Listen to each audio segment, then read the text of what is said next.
we're back after a sudden costume change. Yes, It was exactly. a costume change. You know what? They saw through our cunning disguise, didn't they? They knew exactly what we were up to.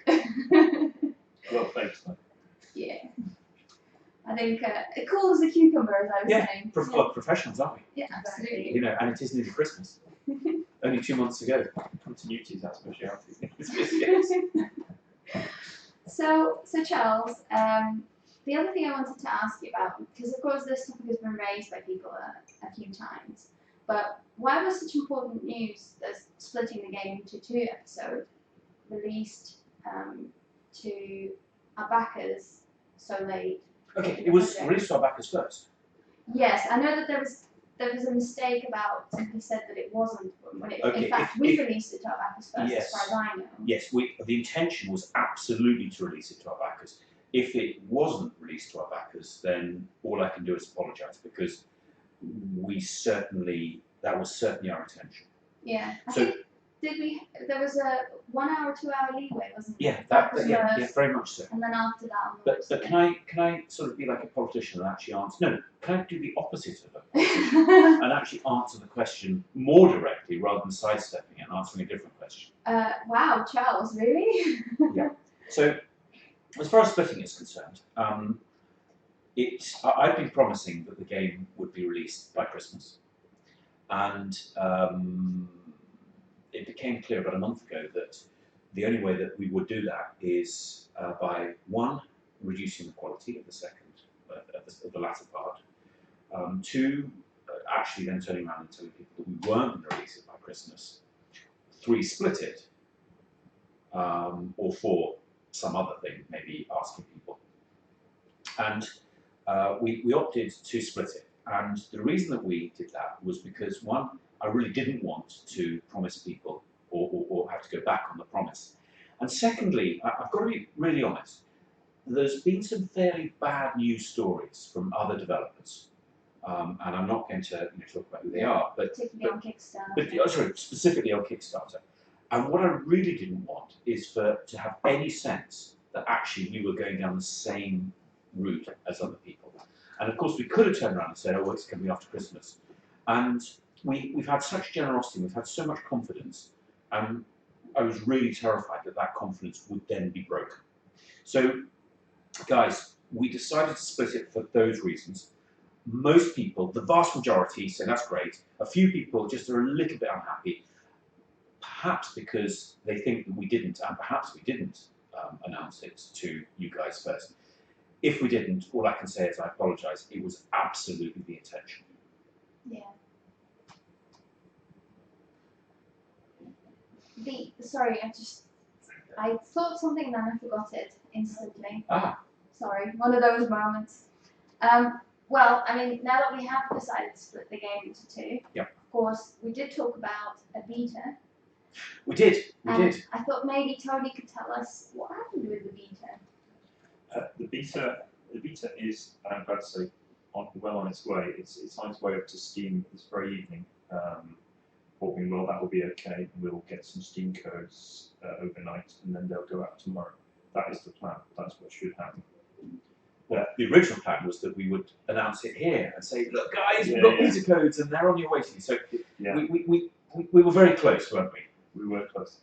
It's quite difficult with all the Steam stuff, so to say the least. So that is slightly behind. It was meant to be right now, but it should be overnight. That's the plan. What we would really, really value is feedback on a number of things. What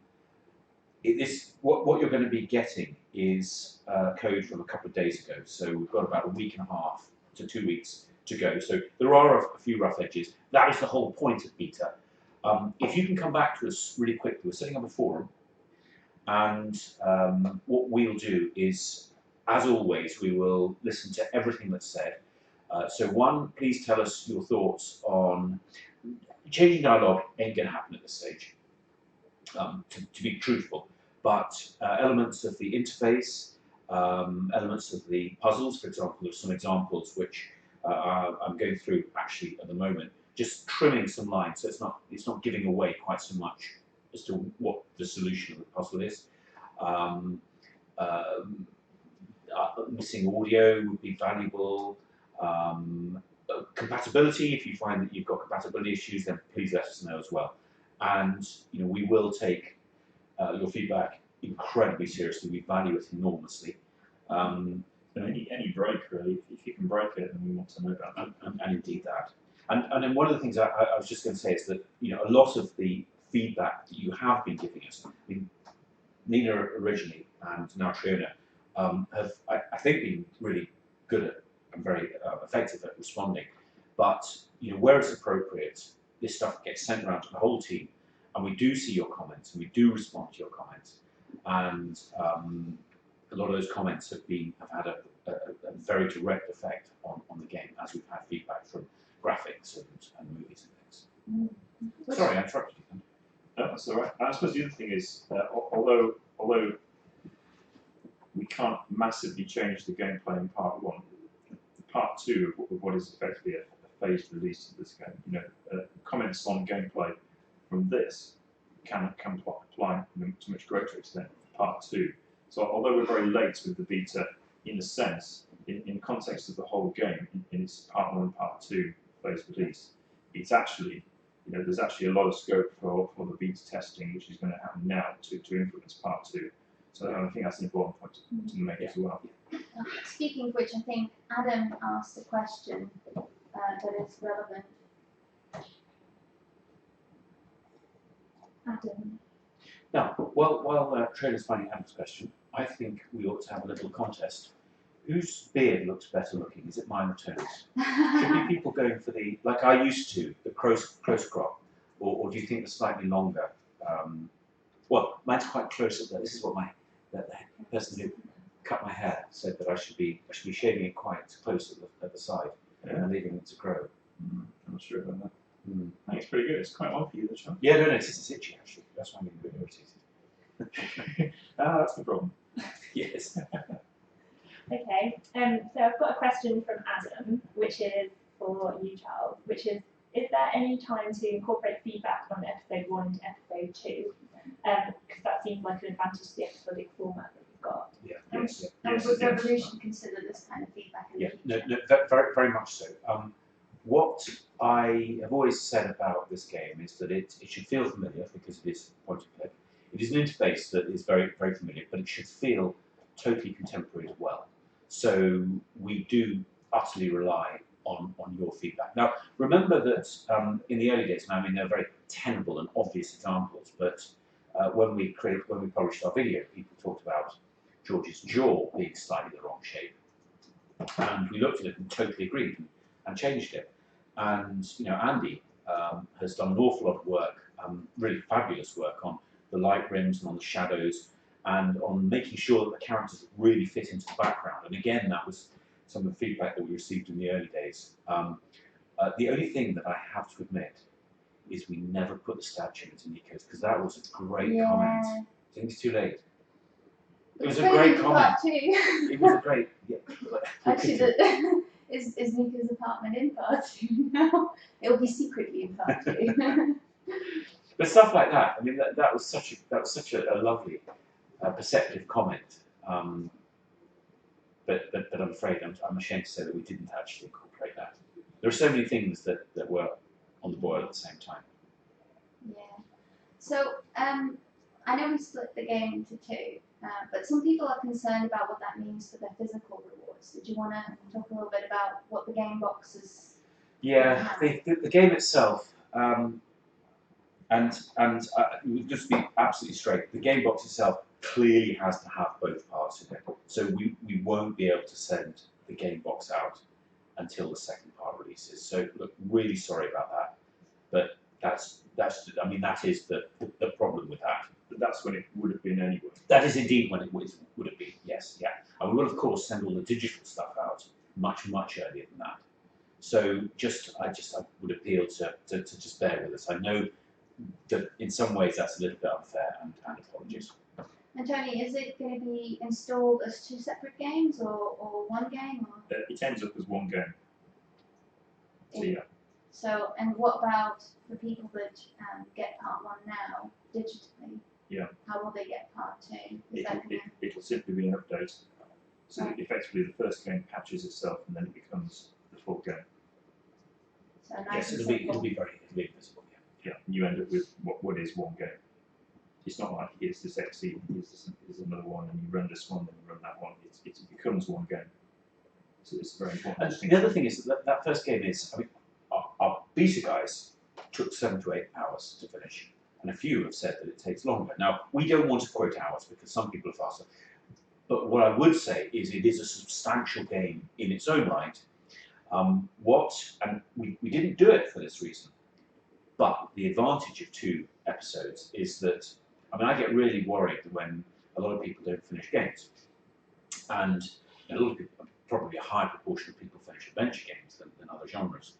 But one of the advantages of 2 episodes is that you play the first in a weekend, 7 to 8 hours, and then hopefully you will then be waiting for the second one, and that comes out, a few weeks later. And at that point, you then play the second. There's much more motivation rather than finishing the first one and getting bored and never finishing. So I hope that more people will actually finish the game. So should we move on to questions that people have emailed through, and Trina's going to do those. Okay, I've got a few questions from the email for you. Marty Mulrooney wants to know what's harder to create when making a Broken Sword game: a strong and engaging opening or a memorable and satisfying ending? Ooh, have we ever done a good ending? Oh well, we had George and Nika kissing and people like that. Right, can I get a little bit theoretical? Yeah. Is that right? There's a very interesting script writer or somebody who lectures on script writing called Robert McKee. So I'm quoting from him. But he talks about the inciting incident. And the inciting incident in any story is the incident that radically changes the life of the protagonist, the hero. And the story is all about trying to return to normality. And in a film or a book, you could go for the first third until that radical thing happens, that inciting incident.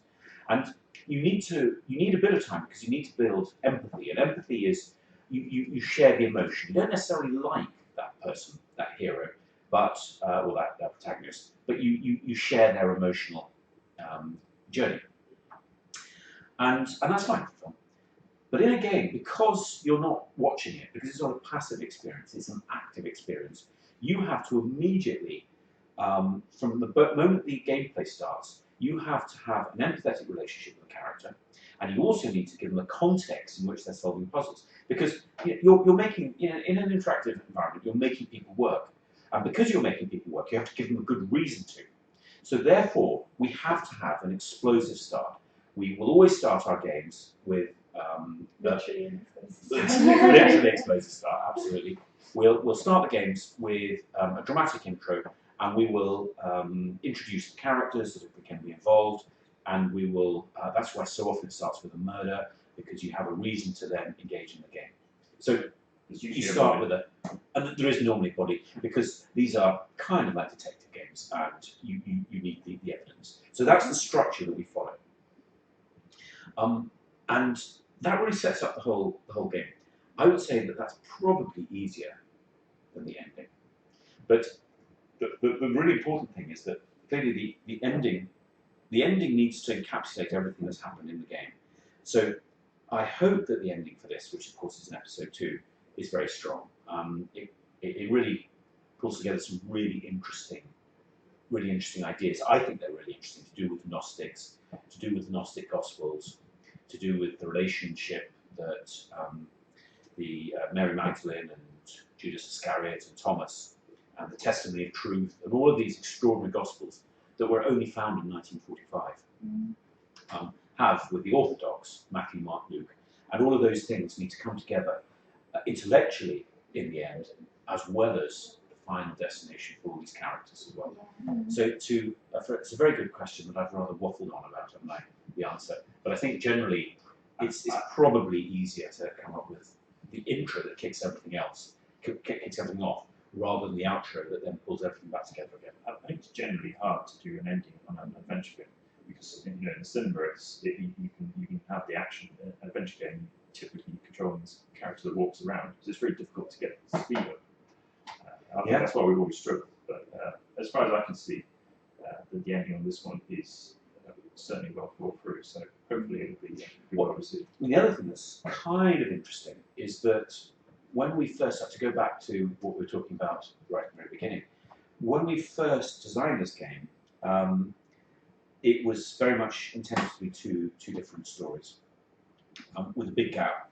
When Kickstarter was so successful, we merged into one, and we added extra content. So we added new locations and new characters. So not only did we merge them together, but we added stuff on top, which is one of the reasons why I said for a couple of months running that the design was in huge flux, and that was because of the repercussions. But what it did allow us to do was reevaluate every puzzle, every aspect of the story, and with the confidence that we could effectively start and build on what we had. So hopefully, to answer the question, it'll have a really strong ending because we've had the opportunity to think about it rather than being rushed, which is what we've had to do previously. That's an benefit of the game. So Yeah. well. Okay, I've got another question about this new game in relation to Nico's rather reduced role in The Angel of Death. Spider Mac has asked, has her role been increased in the Yes, it has. We very deliberately reduced her role because we thought that we just should play around with different motivations, you know. And a lot of people didn't like that actually.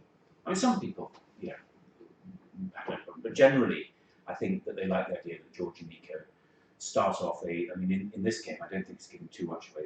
They start off on investigating. George is following one road, Nico's following a totally different road, and actually the connection is what connects the two together. They have different motivations, don't they? They do have, yeah.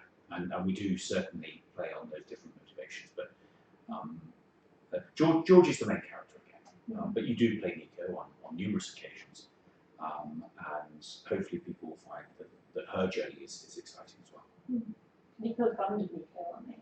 Yes, I'm rather fond of Nico as well. I rather like her. She was rather good. Looking lovely picture. Can you share a bit more information with us about why, and I have to say this lady's name correctly, Franziska Fabula, who was the original voice actress for the German Nico, won't be reprising her role in the X-Files? Yeah, Francesca's absolutely brilliant. I've never met her, but she's an absolute star. The German was organised, I had to say very quickly, because partly to do with the split, partly because we were behind schedule. And our recording house, who've been brilliant and we've worked with right from the very beginning, we discussed availability, and we decided that, you know, given her availability, given where we needed to record, etc., that it was we should consider somebody else. And they auditioned Petra, who is brilliant. And you know, while we think that Francesca is fantastic, and it's really a real shame not to be working with her again, we have Petra, who is terrific as well, and it's a new start. So, you know, I mean, absolutely brilliant. Francesca's been brilliant, and thanks so much to her. But at the same time, it's great to be able to move to somebody new as well. I don't know. It is sad because she was a very, very important part of the whole Buffon Miss Fluke era.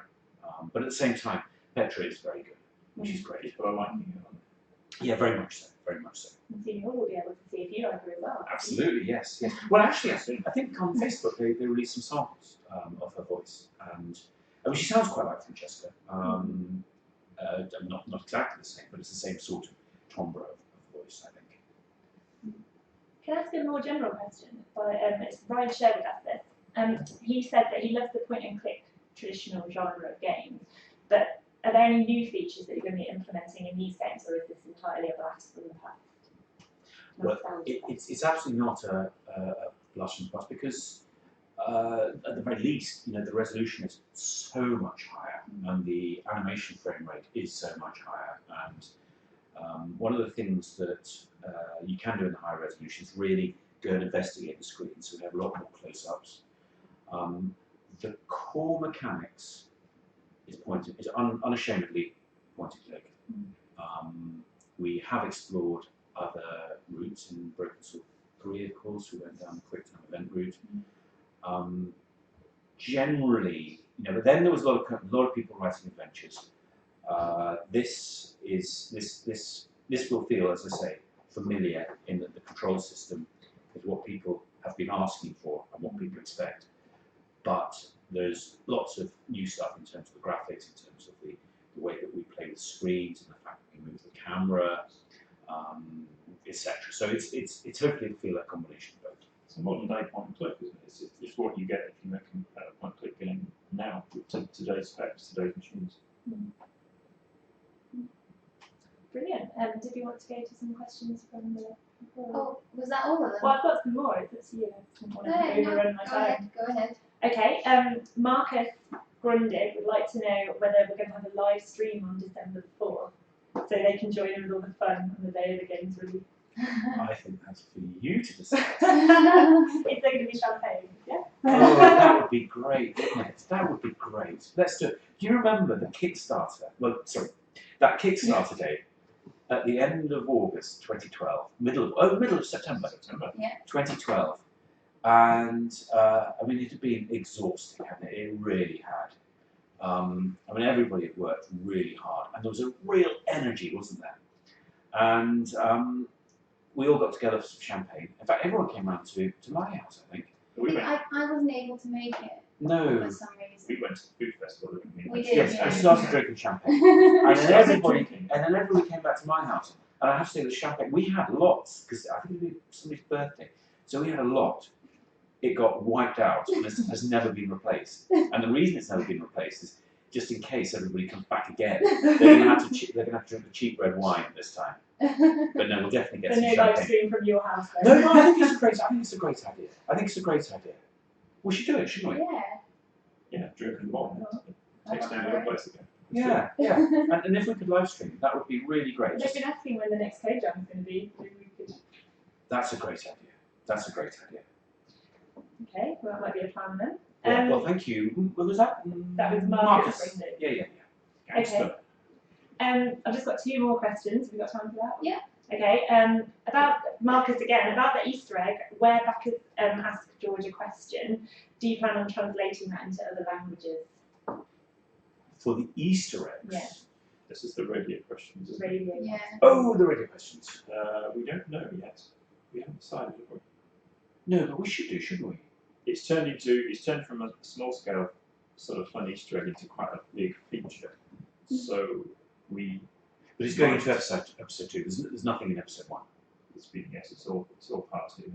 So to be decided, but it's become, as I say, it's become such a big thing that maybe we should. I think we should do, yes. Yeah.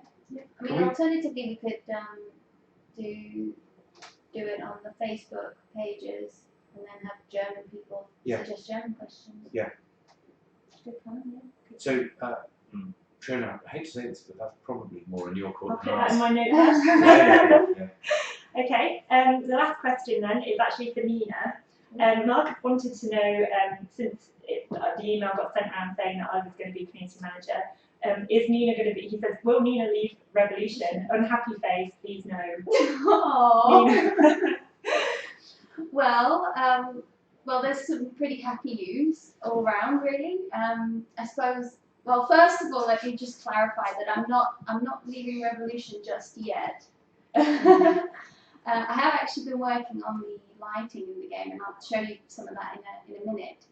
But the second happy news, which some of you may know already, is that Andy and I are expecting a baby in June. I keep getting the date wrong. That's really embarrassing, isn't it? So I'm going to be a mum, and that's going to be pretty good. If I have a son, I don't think I'll call him George. but maybe as a middle name, we'll have to discuss that. I think you really shouldn't. Oh, you should. What do people say? Do people think it should be called George? Yeah. Or Nico. Nico, Nico and Nina. Nico would be great. Yeah. You've got to do it, Nico. Come on. Definitely not Lobino, whatever you say. It's not going to be Lobino. You're getting lots of congratulations. Oh, brilliant. Marty says he's going to call his son George. Fantastic. Well, George is a very popular name now, isn't it? Ever since the Royals. Yeah. Do you think they played Broken Sword? That's where it's from. Maybe. Oh yeah, of course. It probably is, yes. They're about the right age, aren't they? For the Yeah. first time. Yeah. Of course, it does mean that I will miss you guys dearly because it has been a really great year. I've really enjoyed You can working. bring your baby, won't you? Maybe, I don't Well, you know. better continue working. You can't Of stop. course. But handing over to Triana with community management, of course, does mean that there'll be sort of less contact with you guys. And I just wanted to say thank you so much for being such a wonderful community. I've honestly never worked with such lovely guys, ever, and girls, of course, in my life before. I think the Broken Sword community is phenomenal. You have the best fans in the world. People are so understanding, so passionate.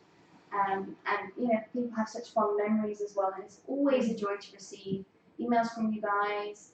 Very polite, very nice, very friendly. So thanks very much for making my last year absolutely wonderful. Hey.